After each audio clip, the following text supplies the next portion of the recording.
Krahas sukseseve që kjo strukturë ka arritur në mënyrë të padiskutueshme, ka ardhur koha që të vijohet me hetime të mëtejshme cilësore në kohë të shpejtë për goditur kriminalitetin si me hetime penale, ashtu dhe me hetime pasurore me qëllim identifikimin, sekuestrimin dhe konfiskimin e aseteve të krimit.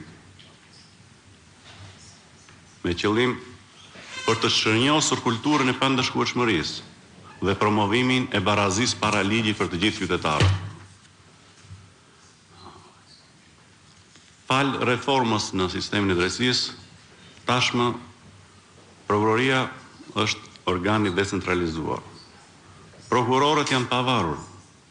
Drejtuesi është menaxher, i cili si i parë mes barabartëve ka detyrimin ligjor dhe moral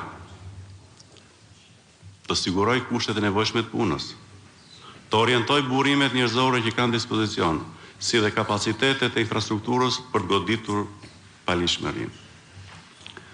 Roli i drejtuesit, megjithëse menaxherial, ka në fokus arritjen e rezultateve sa më të suksesshme, me qëllim rritjen e besimit publikut dhe të partnerëve ndërkombëtar.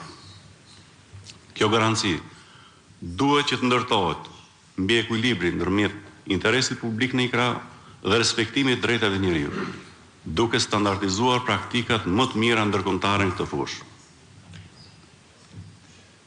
Për shkak se kriminaliteti ka një strukturë dinamike, duhet një vëmendje fleksibël nga gjitha institucionet ligjzbatuese, ku një rol të rëndësishëm ka dhe përveja posaçme. Kjo trup prokurorësh duhet bëjë gjithçka që në përballje me opinionin publik të jetë sigur se po bën aq sa duhet, siç është pritshmëria e tyre